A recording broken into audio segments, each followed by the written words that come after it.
बोले बृहस्पति भगवान की जय, विष्णु भगवान की जय।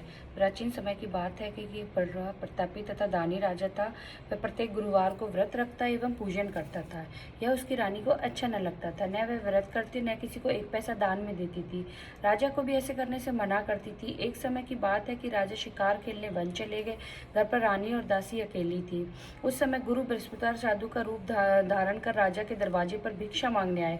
साधु ने रानी से भिक्षा मांगी तो वह कहने लगी, हे साधु महाराज, मैं इस दान पुण्य से तंग आ गई हूँ। आप कोई ऐसा उपाय बताएं जिससे सारा धन नष्ट हो जाए और मैं आराम से रह सकूं। साधु रूपी बृहस्पति देव ने कहा कि हे देवी, तुम बड़ी विचित्र हो। संतान और धन से भी कभी कोई दुखी होता है। अगर तुम्हारे पास धन अधिक है तो इसको शुभ कार्य में लगाओ जिससे तुम्हारे दोनों लोग सुधरे। परंतु साधु की इन बातों को रानी खुश नहीं हुई। उसने कहा कि मुझे ऐसे धन की आवश्यकता नहीं है जिससे मैं अन्य लोगों को दान दूं और जिसको संभालने मेरा सारा समय नष्ट हो जाए। साधु ने कहा, यदि तुम्हारी ऐसी इच्छा है तो जैसे मैं तुम्हें बताता हूँ वैसे ही करना। बृहस्पतिवार के दिन घर को गोबर से लीपना, अपने केशों को पीली मिट्टी से धोना, केशों को धोते समय स्नान करना, राजा से हजामत बनाने को कहना, भोजन में मांस मदिरा खाना, कपड़ा धोबी के यहाँ धुलाने डालना। इस प्रकार से 7 बृहस्पतिवार करने से तुम्हारा सब धन नष्ट हो जाएगा। इतना कहकर साधु बने बृहस्पति देव अंतर ध्यान हो गए। साधु के कहे अनुसार उसके करते हुए रानी को केवल 3 बृहस्पतिवार बीते थे। उनकी समस्त धन संपत्ति नष्ट हो गई। भोजन के लिए परिवार तरसने लगा। एक दिन राजा रानी से बोला कि हे रानी, तुम यहीं रहो, मैं दूसरे देश जाता हूँ क्योंकि यहाँ सब मुझे जानते हैं, इसलिए मैं यहाँ कोई छोटा कार्य नहीं कर सकता। ऐसा कहकर राजा प्रदेश चला गया। वहाँ जंगल में लकड़ी काट कर लाता और शहर में बेचता। इस तरह से वह अपना जीवन व्यतीत करने लगा। इधर राजा के बिना रानी भी दासी को दुखी रहने लगी। एक समय जब रानी और दासियों के 7 दिन बिना भोजन के रहना पड़ा तो रानी ने अपनी दासी से कहा, हे दासी, पास ही के नगर में मेरी बहन रहती है, बड़ी धनवान है, तू उसके पास जा और कुछ ले आ ताकि कुछ गुजर बरस हो जाए। दासी रानी की बहन के पास गई। उस दिन बृहस्पतिवार था। रानी की बहन उस समय बृहस्पतिवार की कथा सुन रही थी। दासी की रानी ने बहन को अपनी कथा का संदेश दिया, लेकिन रानी की बहन ने कोई उत्तर नहीं दिया। जब दासी की रानी की बहन का कोई उत्तर नहीं मिला तो वह बहुत दुखी हुई और उसे क्रोध भी आया। दासी ने वापस आकर अपनी रानी को सारी बात बता दी। सुनकर रानी ने अपने भाग्य को कोसा। उधर रानी की बहन ने सोचा कि मेरी बहन की दासी आई थी परंतु मैं उससे नहीं बोली, इससे वह बहुत दुखी हुई होगी। कथा सुनकर और पूजन समाप्त कर वह अपनी बहन के घर गई और कहने लगी कि हे बहन, मैं बृहस्पतिवार की व्रत कर रही थी, तुम्हारी दासी गई परंतु जब तक कथा होती है तब तक न उठते हैं न बोलते हैं, इसीलिए मैं नहीं बोली। कहो दासी क्यों गई थी? रानी बोली, बहन, हमारे घर अनाज नहीं था। ऐसा कहते कहते उसने रानी की आंखें भर गई। उसने दासी समेत भूखा रहने वाली बात भी बता दी, अपनी बहन को बता दी। रानी ने अपनी बहन से बोली कि बहन देखो, बृहस्पतिवार भगवान सबकी मनोकामना पूर्ण करते हैं, देखो शायद तुम्हारे घर कोई अनाज रखा हो। यह सुनकर दासी रानी के घर गई, अंदर गई और वहां पे एक घड़ा अनाज का भरा मिला। उसे बहुत हैरानी हुई क्योंकि उसने एक एक बर्तन देख लिया था। उससे बाद आकर रानी ने को बताया कि दासी रानी के से कहने लगी कि हे रानी, जब हमको अन्न नहीं मिलता तो हम व्रत ही करते हैं, इसलिए क्यों न हम इनसे व्रत की विधि पूछ ली जाए। अब हम भी व्रत क्या करेंगे। दासी के कहने पर रानी ने अपनी बहन से बृहस्पतिवार व्रत के बारे में पूछा और अपनी बहन से बताया। बृहस्पतिवार के व्रत में चने की दाल और मुनक्का, विष्णु भगवान का केले की जल में पूजन करे तथा दीपक जलावे, पीला भोजन करे तथा कथा सुने। इससे गुरु भगवान बृहस्पतिवार प्रसन्न होते हैं, मनोकामना पूर्ण करते हैं। व्रत और पूजन विधि बताकर रानी की कथा सुनने अपने घर लौट गई और रानी और दासी दोनों ने निश्चय किया कि बृहस्पतिवार भगवान पूजन जरूर करेंगे। 7 रोज बाद बृहस्पतिवार आया तो उन्होंने व्रत रखा और गुड़साल में जाकर चना गुड़ बीन लाई और दाल से केले की जड़ में जड़ तथा विष्णु भगवान का पूजन किया। अब पीला भोजन कहाँ से आए? दोनों बड़ी दुखी हुई, परंतु उन्होंने व्रत और किया था, इसलिए भगवान बृहस्पतिवार भगवान की कृपा से एक साधारण व्यक्ति के रूप में 2 थालों में सुंदर पीला भोजन लेकर आए और दासी को देकर बोले कि हे दासी, यह भोजन तुम्हारे लिए और तुम्हारी दासी के लिए है, इसे तुम दोनों ग्रहण करना। दासी भोजन पाकर बहुत प्रसन्न हुई। उसने रानी को कथा बताई और उसके बाद से वे प्रत्येक बृहस्पतिवार को गुरु भगवान की व्रत और पूजन करने लगे। बृहस्पतिवार भगवान की कृपा से उनके पास धन हो गया, परंतु रानी फिर पहले की तरह आलस्य करने लगी। तब दासी बोली, देखो रानी, तुम पहले भी इस प्रकार का आलस्य करती थी, तुम्हें धन के रखने में कष्ट होता था, इस कारण सभी धन नष्ट हो गया और अब तुम्हें भगवान की कृपा से धन मिला है तो फिर तुम्हें पहले आलस्य होता है। बड़ी मुसीबतों के बाद हमने इस धन को पाया है, इसलिए हमें दान पुण्य करना चाहिए। अब तुम भूखे मनुष्य को भोजन करवाओ, प्याऊ लगवाओ, ब्राह्मणों को दान दो, कुआं तालाब बावड़ी आदि का निर्माण करवाओ, मंदिर पाठशाला बनवाकर ज्ञान दो, कुंवारी कन्याओं का विवाह करवाओ, अर्थात धन को शुभ कार्य में खर्च करो, जिससे तुम्हारे कुल का यश बढ़े और स्वर्ग की प्राप्ति हो, प्रत्यय प्रसन्न हो। दासी की बात मानकर रानी शुभ कर्म करने लगी, उसका यश फैलने लगा। एक दिन राजा रानी से दासी आपस में विचार करने लगे, न जाने राजा किस दशा में होंगे, उनकी कोई खोज खबर नहीं है। उन्हें श्रद्धा पूर्वक गुरु बृहस्पति भगवान की प्रार्थना की, राजा जहाँ कहीं भी हो शीघ्र वापस आ जाएं। उधर राजा प्रदेश में बहुत ही दुखी रहने लगा। वह प्रतिदिन जंगल में लकड़ी बीन कर लाता और उसे शहर में बेचकर अपने दुखी जीवन को बड़ी कठिनता से व्यतीत करता था। एक दिन दुखी होकर अपनी पुरानी बातों को याद करके वह रोने लगा और उदास हो गया। उसी समय राजा के पास बृहस्पति देव साधु के वेश में आकर बोले कि हे लकड़हारे, तुम इस इंसान जंगल में किस चिंता में बैठे हो, मुझे बताओ। यह सुन राजा के नेत्रों में जल भर आया। साधु की वंदना कर राजा ने अपनी संपूर्ण कहानी सुना दी। महात्मा दयालु होते हैं। वे राजा से बोले कि हे राजा, तुम्हारी पत्नी ने बृहस्पति देव के प्रति अपराध किया था, जिसके कारण तुम्हारी यह दशा हुई है। अब तुम किसी प्रकार की चिंता मत करो, भगवान तुम्हें पहले से भी अधिक धन देंगे। देखो, तुम्हारी पत्नी ने भी बृहस्पतिवार का व्रत आरंभ कर दिया है। अब तुम भी कि बृहस्पतिवार का व्रत करके चने के दाल और गुड़ के जल के लोटे में डालकर केले का पूजन करें, फिर कथा कहो या सुनो। भगवान तुम्हारी सब मनोकामना को पूर्ण करेंगे। अब लकड़ी बेचकर तो इतना, साधु की बात सुनकर राजा बोले कि हे प्रभु, लकड़ी बेचकर तो इतना पैसा नहीं बचता जिससे मैं भोजन के उपरांत कुछ बचा सकूं। मैंने रात्रि में अपनी रानी को व्याकुल देखा है, मेरे पास कोई ऐसा साधन नहीं है जिसको उसका समाचार जान सकूं। फिर मैं बृहस्पतिवार देव का क्या कहानी कहूं, यह भी मुझे मालूम नहीं है। साधु ने कहा कि हे राजा, मन में बृहस्पतिवार भगवान के पूजन व्रत का निश्चय करो, वे स्वयं तुम्हारे लिए कोई राह बना देंगे। बृहस्पतिवार के दिन तुम रोजाना की तरह लकड़ियां लेकर शहर में जाना, तुम्हें रोज से दुगना धन प्राप्त होगा, जिससे तुम भली भांति भोजन कर लोगे और बृहस्पतिवार का पूजन सामान भी आ जाएगा। और जो तुमने बृहस्पतिवार की कहानी के बारे में पूछा है वह इस प्रकार है। बृहस्पति देव की कहानी। प्राचीन काल में एक बहुत निर्धन ब्राह्मण था। वह उसके कोई संतान नहीं थी। वह नित्य पूजा पाठ करता। उसकी स्त्री न स्नान करती, न किसी देवता का पूजन करती थी। इस कारण ब्राह्मण देवता बहुत दुखी रहते थे। भगवान की कृपा से ब्राह्मण के यहाँ पे एक कन्या उत्पन्न हुई। कन्या बड़ी होने लगी। प्रातः स्नान आदि करके भगवान विष्णु का जप करती, बृहस्पति देववार का व्रत भी करने लगी। पूजा पाठ समाप्त कर पाठशाला जाती और अपनी मुट्ठी में जौ भरकर ले जाती थी। पाठशाला जाने के मार्ग में डालती जाती थी। दौड़ते समय वही जो स्वर्ण के हो जाते थे तो उनको बीन कर ले आती। एक दिन की बालिका सूप में जौ को फटक कर साफ कर रही थी, तभी उसकी माँ ने देख लिया और कहा कि हे बेटी, सोने के जौ को फटकने के लिए सोने का सूप भी तो होना चाहिए। दूसरे दिन गुरुवार था।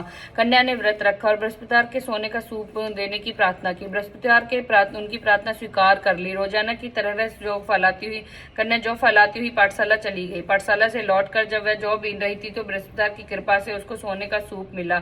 उसे वह घर ले आई। उसने उससे जौ साफ करने लगी, परंतु उसकी माँ का वही ढंग रहा। एक दिन की बात है कि कन्या सोने के सूप में जौ को साफ कर रही थी। उस समय राजा नगर का राजकुमार वहां से निकला और कन्या के रूप को देखकर बहुत मोहित हो गया। राजमहल में आकर वह भोजन तथा जल त्याग कर उदास होकर लेट गया। राजा को जब राजकुमार द्वारा अन्न जल त्यागने का समाचार ज्ञात हुआ तो अपने मंत्रियों के साथ उसने पुत्र के पास गया और कारण पूछा। राजकुमार ने राजा को उस लड़की के घर का पता बता दिया। मंत्री ने उस लड़की के घर का गया और मंत्री के ब्राह्मण ने समक्ष के राजा की ओर से निवेदन किया। कुछ ही दिन बाद ब्राह्मण की कन्या का विवाह राजकुमार के साथ संपन्न हो गया। कन्या के घर से जाते ही ब्राह्मण के घर में पहले की भांति गरीबी का निवास हो गया। एक दिन की दुखी होकर ब्राह्मण अपनी पुत्री के मिलने गया और बेटी ने पिता की अवस्था देखी और अपनी माँ का समाचार पूछा। ब्राह्मण ने सभी हाल कह सुनाया। कन्या ने कहा कि कन्या बहुत सा धन देकर अपने पिता को विदा दिया, लेकिन कुछ दिन बाद फिर वही हाल हो गया। ब्राह्मण फिर अपनी कन्या के यहाँ पे गया और फिर सभी हाल कहा तो पुत्री बोली, हे पिताजी, आप माता जी को यहाँ लिवा लाओ, मैं उन्हें वह विधि बता दूंगी जिससे गरीबी दूर हो जाएगी। ब्राह्मण देवता अपनी स्त्री को साथ लेकर अपनी पुत्री के पास राजमहल में पहुंचे तो पुत्री अपनी माँ को समझाने लगी, हे माँ, तुम प्रातःकाल स्नान आदि करके विष्णु भगवान का पूजन करो और सब दरिद्रता दूर हो जाएगी। परंतु उसकी माँ का एक भी बात न मानी। वह प्रातःकाल उठकर अपनी पुत्री का बचा जूठन खा लेती थी। एक दिन की उसकी पुत्री को बहुत गुस्सा आया और उसने अपनी माँ को एक कोठरी में बंद कर दिया। प्रातःकाल उसने स्नान आदि कराकर पूजा पाठ करवाया तो उसकी माँ की बुद्धि ठीक हो गई। उसके बाद से वह नियम से पूजा पाठ करने और प्रत्येक बृहस्पतिवार की व्रत रखने लगी। इस व्रत के प्रभाव से मृत्यु के बाद से वह स्वर्ग को गई। वह ब्राह्मण के सुख भोगकर इस लोक को सुख भोगकर स्वर्ग को प्राप्त हुआ। इस तरह से कहानी कहकर साधु देवता वहां से लोप हो गए। धीरे धीरे समय व्यतीत होने पर फिर बृहस्पतिवार का दिन आया। राजा जंगल में लकड़ी काटकर शहर में बेचने लगा। उसे उस दिनों से अधिक धन मिला। राजा ने चना गुड़ आदि लाकर बृहस्पतिवार का व्रत किया। उस दिन से उसके सभी क्लेश दूर हो गए। परंतु जब अगले गुरुवार का दिन आया तो बृहस्पतिवार का व्रत करना भूल गया। इस कारण बृहस्पतिवार भगवान सब नाराज हो गए और उस दिन उस नगर के राजा के विशाल यज्ञ का आयोजन किया था। उसने अपने समस्त राज्य में घोषणा करवा दी कि सभी मेरे यहाँ पे भोजन करें करने आवे, किसी के घर चूल्हा न जले। जो इस आज्ञा को नहीं मानेगा वह उसे फांसी दे दी जाएगी। राजा के आज्ञानुसार राजा के सभी वासी राज्य के भोज में सम्मिलित हुए, लेकिन लकड़हारा कुछ देर से पहुंचा, इसलिए राजा उसके अपने साथ महल में ले गए। जब राजा लकड़हारे को भोजन करा रहे थे तो रानी की दृष्टि खूंटी पर पड़ी जिस पर उसका हार लटका हुआ था। उसे हार खूंटी पर लटका हुआ दिखाई नहीं दिया। उस रानी ने निश्चय किया कि मेरा हार इसी लकड़हारे ने चुरा लिया है। उसी समय सैनिक बुलाकर उसको जेल में डलवा दिया। लकड़हारे जेल में विचार करने लगा, न जाने कौन से पूर्व जन्म के कर्म से मुझे यह दुख प्राप्त हुआ है। जंगल में मिले साधु को याद करके कहने लगा। तत्काल बृहस्पतिवार साधु के रूप में प्रकट हुए और कहने लगे कि अरे मूर्ख, तूने बृहस्पतिवार देवता की कथा नहीं कही, इसी कारण तुम्हें दुख प्राप्त हुआ है। अब तू चिंता मत कर, बृहस्पतिवार के दिन जेल खाने के दरवाजे पर तुझे 4 पैसे मिलेंगे, उनसे तू बृहस्पतिवार का पूजन कर और तेरे सभी कष्ट दूर हो जाएंगे। अगले बृहस्पतिवार के और जेल के द्वार पर 4 पैसे मिले। राजा ने पूजा की सामान मंगवाकर कथा कही और प्रसाद बांटा। उसी रात्रि में बृहस्पतिवार ने उस नगर के राजा को स्वप्ने में कहा कि हे राजा, तूने जिसे जेल में बंद किया है उसे कल छोड़ देना, वह निर्दोष है। राजा प्रातःकाल उठा और खूंटी पर हाथ टंगा देखकर लकड़हारे को बुलाकर क्षमा मांगी और राजा के योग्य सुंदर वस्त्र आभूषण भेंट कर उसे विदा किया। गुरुदेव की आज्ञा अनुसार राजा अपने नगर को चल दिया। राजा जब नगर के निकट पहुंचा तो उसे बड़ा आश्चर्य हुआ। नगर में पहले से भी अधिक बाग, तालाब और कुएं और बहुत सी धर्मशालाएं, मंदिर आदि बने हुए थे। राजा ने पूछा कि यह किसका बाग और धर्मशाला है। तब नगर के सब लोग कहने लगे कि यह रानी और दासी द्वारा बनवाए गए हैं। राजा को आश्चर्य हुआ और गुस्सा भी आया। उसकी अनुपस्थिति में रानी के पास धन कहाँ से आया होगा। जब रानी ने यह खबर सुनी कि राजा आ रहे हैं, उसने अपनी दासी से कहा कि देख राजा हमको कितनी बुरी हालत में छोड़कर गए थे, वह हमारी ऐसी हालत देखकर कहीं लौट न जाए, इसलिए तू दरवाजे पर खड़ी हो जा। रानी ने की आज्ञानुसार दासी दरवाजे पर खड़ी हो गई और जब राजा आए तो उन्हें अपने साथ महल में लिवा लाई। तब राजा ने क्रोध में करके उसकी अपनी तलवार निकाली और पूछने लगे कि बताओ यह धन तुम्हें कैसे प्राप्त हुआ है। तब रानी ने सारी कथा कह सुनाई। राजा ने निश्चय किया कि रोजाना दिन में 3 बार कथा कहूंगा और रोज व्रत किया करूंगा। अब हर समय राजा के दुपट्टे में चने की दाल बंधी रहती थी। दिन में 3 बार कथा कहता। एक रोज राजा ने विचार किया कि चलो अपनी बहन के घर ओ आऊं। इस तरह से वह निश्चय कर राजा घोड़े पर सवार हो अपनी बहन के घर चल दिया। मार्ग में उसने देखा कि कुछ आदमी मुर्दे को ले जा रहे थे। उन्हें रोककर राजा कहने लगे कि अरे भाइयों, मेरी बृहस्पतिवार की कथा सुन लो। वो बोले, लो हमारा आदमी मरा पड़ा है, इसको अपनी कथा की पड़ी है। परंतु कुछ आदमी बोले, अच्छा कहो, हम तुम्हारी कथा सुनेंगे। राजा ने दाल निकाली और कथा कहनी शुरू कर दी। जब कथा आदि हुई तो मुर्दा हिलने लगा। तब कथा समाप्त हुई तो मुर्दा राम राम करके खड़ा हो गया। राजा आगे बढ़ा। उसे चलते चलते शाम हो गई। आगे मार्ग में उसने एक किसान खेत में हल चलाता मिला। राजा ने उससे कथा सुनने का आग्रह किया, लेकिन वह नहीं माना। राजा आगे चल पड़ा। राजा ने हटते ही पैर पछाड़ खाकर गिर गए और किसान के पेट में बहुत जोर से दर्द होने लगा। उसी समय किसान की पत्नी रोटी लेकर आई। उसने जब देखा कि अपने पुत्र से हाल पूछा, बेटे ने सभी हाल बता दिया। बुढ़िया दौड़ी दौड़ी घुड़सवार के पास गई और उससे बोली कि हे, मैं तेरी कथा सुनूंगी, तू अपनी कथा मेरे खेत में चलकर कहना। राजा ने लौटकर बुढ़िया के खेत में जाकर कथा कही और सुनते ही बैल खड़े हो गए और किसान के पेट में दर्द बंद हो गया। राजा अपनी बहन के घर पहुंचा। बहन ने भाई की खूब मेहमानी करी। दूसरे रोज प्रातःकाल राजा जागा और तो उसने देखने लगा कि सब लोग भोजन कर रहे हैं। राजा ने अपनी बहन के से जब पूछा कि ऐसा कोई मनुष्य नहीं है जिसने भोजन ना किया हो जो मेरी बृहस्पतिवार की कथा सुन ले। बहन बोली कि भैया यह देश ऐसा ही है, पहले यहाँ सब लोग भोजन करते हैं, उसके बाद कोई अन्य काम करते हैं। फिर वह एक कुम्हार के घर गई जिसका लड़का बीमार था। उसे मालूम हुआ कि उसके यहाँ पे 3 दिन से किसी ने भोजन नहीं किया। रानी ने अपने भाई की कथा सुनने का आग्रह कुम्हार से कहा। वह तैयार हो गया। राजा ने जाकर बृहस्पतिवार की कथा कही, जिसको सुनकर उसका लड़का ठीक हो गया। अब तो राजा की प्रशंसा होने लगी। एक दिन राजा ने अपनी बहन से कहा कि हे बहन, मैं अपने घर को जाऊंगा, तुम भी तैयार हो जाओ। राजा की बहन ने अपनी सास से अपने भाई से के साथ जाने की आज्ञा मांगी। सास बोली चली जा, परंतु अपने लड़कों को मत ले जाना क्योंकि तेरे भाई की कोई संतान नहीं है। बहन बोली कि भैया मैं तो चलूंगी पर कोई नहीं बालक नहीं जाएगा। अपनी बहन को भी दुखी मन से छोड़कर राजा अपने नगर को लौट गया। राजा ने अपनी रानी से सारी कथा बताई और बिना भोजन किए हुए सैया पर लेट गए। रानी बोली कि हे प्रभु, बृहस्पतिवार ने हमें सब कुछ दिया है, वे हमें संतान भी अवश्य देंगे। उसी रात बृहस्पतिवार ने राजा को स्वप्न में कहा कि हे राजा, उठ, सभी सोच त्याग, तेरी रानी गर्भवती है। राजा को यह जानकर बड़ी खुशी हुई। 9वें महीने में रानी के गर्भ से एक सुंदर पुत्र पैदा हुआ। तब राजा बोले, हे रानी, इस स्त्री बिना भोजन करे रह सकती है पर बिना कहे नहीं रह सकती। तब मेरी बहन आए तो उससे कुछ मत कहना। रानी ने हाँ कर दिया। तब राजा ने बहन के यहाँ शुभ समाचार सुना तो वह बहुत खुश हुई और बधाई लेकर अपने भाई के घर आई। रानी ने तब उसे आने का उलाहना दिया।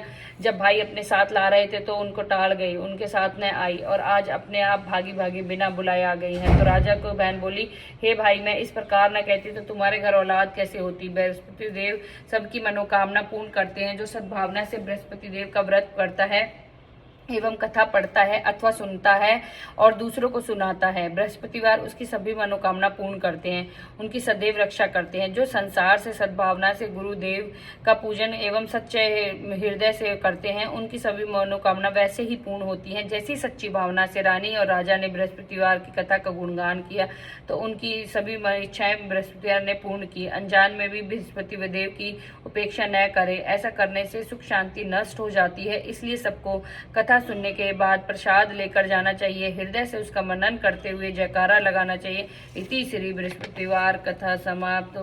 सब बोलो विष्णु भगवान की जय, सब बोलो बृहस्पति भगवान की जय।